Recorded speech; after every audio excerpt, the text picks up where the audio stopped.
Hello students, welcome to my YouTube channel. Today we will discuss the sixth chapter of our book Footprint Without Feet, which is The Making of a Scientist. इसमें एक scientist होता है एब्राइट, जो बहुत ज़्यादा interested होते हैं अपने बॉयहुड से ही, बहुत ज़्यादा सोशल साइंस में उन्होंने अपने आप को बहुत ज़्यादा कंट्रीब्यूट किया होता है, बायोकेमिस्ट्री और मॉलिक्यूलर बायोलॉजी में। जब वो 22 साल के थे उन्होंने एक न्यू थ्योरी कंसर्न की थी, which is working of a cells. जो एब्राइट है वो एक नॉर्थ में रहता है, जिस पेंसिल्वेनिया। वो एक अपने पेरेंट्स के अकेला ही लौता चाइल्ड होता है। उसके बहुत ज़्यादा कंपेनियंस भी नहीं होते, उसके बहुत ज़्यादा फ्रेंड्स भी नहीं होते हैं। उसके पास एक हॉबी इसकी डेवलप हो गई थी, विच इज़ कलेक्टिंग थिंग्स। वो बटरफ्लाइज को कलेक्ट करता था। जब से वो किंडरगार्टन में था उसने 25 स्पीशीज ऑफ बटरफ्लाई को तब तक कलेक्ट कर लिया था।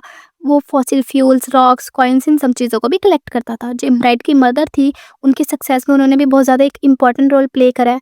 जब वो उनको क्यूरियोसिटी के बारे में पता चलता था ब्राइट की, वो उनको बहुत ज़्यादा चीज़ों को लेके देती थी, जैसे उनको ट्रिप्स पे लेके जाती थी, उनको टेलीस्कोप्स, माइक्रोस्कोप्स, कैमरा, इक्विपमेंट्स भी देती थी, ताकि जो भी ब्राइट्स की हॉबीज़ है उसको वो फॉलो कर सके, उसको वो इनकरेज कर सके। जो ब्राइट की मदर है उनको फ्रेंड्स भी लेके आती थी, ताकि वो और ज़्यादा फ्रेंड्स बनाए। उसके जो ब्राइट है उसके बहुत ज़्यादा गुड मार्क्स भी आते थे स्कूल के अंदर। तो जब वो सेकंड ग्रेड में था उसने 25 स्पीशीज ऑफ बटरफ्लाइज को अपनी डाउनटाउन में, होम टाउन में कलेक्ट कर लिया था। एक दिन जो ब्राइट की मदर है उनको एक बुक जिसका नाम होता है the travel of a monarch एक्सक्रिप्ट करती है।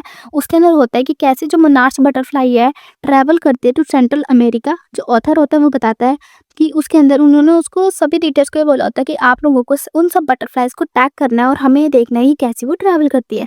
बट कोई भी जैसे ही उनको वो कोई भी टैग बटरफ्लाई मिले वो उनको डॉक्टर उनहार्ट के पास भेजते।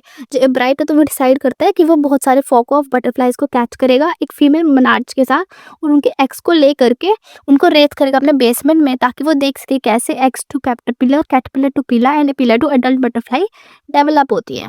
पर जो ब्राइट है वो बहुत जल्दी इसमें इंटरेस्ट लूज करने लग गया था, क्योंकि जो बटरफ्लाइज को टैगिंग था बहुत ज़्यादा बोरिंग हो गया था और उसको कोई भी फीडबैक नहीं मिल रहा था। तो वो एक पार्टिसिपेट करता है काउंटर साइंस फेयर में, जिसके अंदर जब वो 7th ग्रेड में होता है वो एक सिर्फ फ्लॉक्स ऑफ टिश्यू से दिखा देता है, बट जो उनके और कॉम्पिटिटर्स होते हैं वो एक अच्छे एक्सपेरिमेंट करके दिखाते हैं, तो उनको कोई भी उसमें प्राइज़ नहीं मिलता है। तो गाइडलाइंस के लिए वो डॉक्टर उनहार्स के पास जाते हैं और उनहार्स उनको बोलते हैं कि उनको अपने सारे एक्सपेरिमेंट्स को अच्छे सजेशंस देते हैं कि ऐसे उनको कंडक्ट करना चाहिए।